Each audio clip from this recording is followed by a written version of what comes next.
असीं जे मुआसी सफ़र में ओ साथी तमाणी दमंज़िल सदा ढोल ढाटी असीं जे मुआसी सफ़र में ओ साथी तमाणी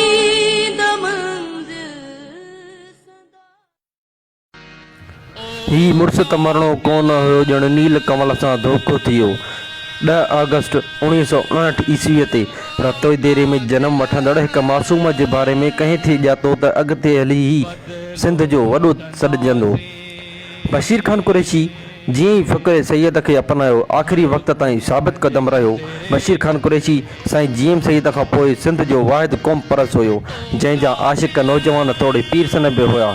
बशीर खान में रवायती सियासतदाननि वांगुरु चालाकियूं न हुयूं, तमामु सादो रहियो। सैयद जी हयातीअ में अॾो रहंदड़ हीउ शख़्स सैयद जे विछोड़े खां पोइ मेण बणिजी वियो। मथसि काफ़ी कातिलाना हमला बि थिया मगर साथियुनि मथसि जान निछावर करे खेसि बचायो। मथसि पंहिंजे ई इल्ज़ाम बि हयां मगर सिंधु जे सीने जी वॾी दिलि रखंदड़ हीउ शख़्स ॿुधंदो रहियो। सन जे सैयद ख़ानदान में कुझु माण्हुनि जो पार्लियामानी सियासत सां तालुक़ रहियो आहे पर बशीर खान कुरैशी उन्हनि सां आख़िर ताईं बि निभायो।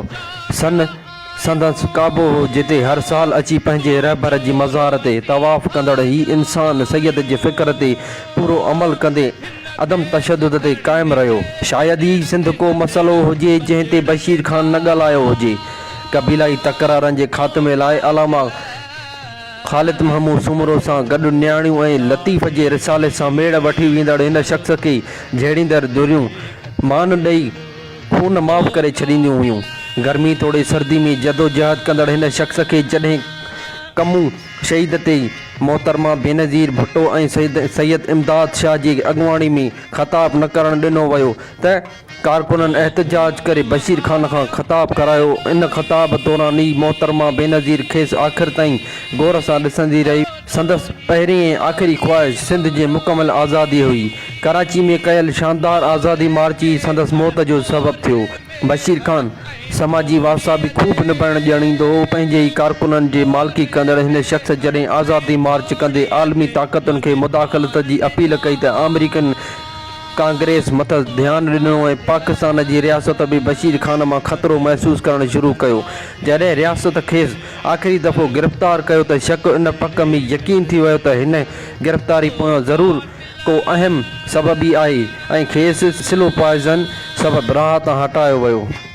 7 अप्रैल 2012 जी राति जॾहिं न्यूज़ चैनलनि ते इहा ब्रेकिंग न्यूज़ नशर थी त बशीर खान कुरैशी गुज़ारे वियो त सिंध ॿारनि जीअं रड़ियूं करे उछांगरियूं ॾेई डोड़ंदी वई त शायदि कंहिं सिंध अमड़ जूं इहे पुकारियूं न ॿुधियूं त सिंध उहो ई चवंदी वई नील कमल सां धोखो थियो, मुंहिंजे पुट सां धोखो थियो। संदसि 8वीं वरसी ते शहीद बशीर खान कुरैशी खे झुकी अदब सां क़ौमी सलाम पेश कजे थो।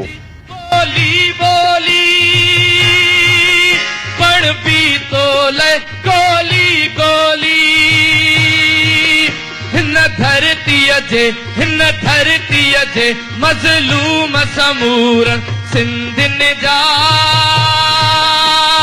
ओ कातिल बदलो वठंदासीं हर खून जे कतरे कतरे जो ओ कातिल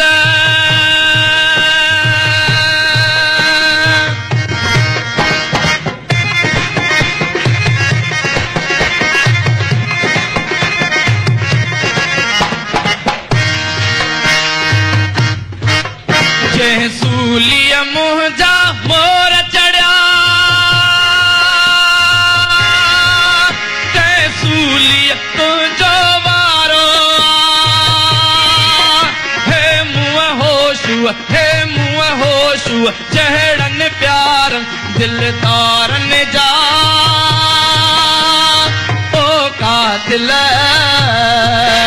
बदलो वठंदासीं।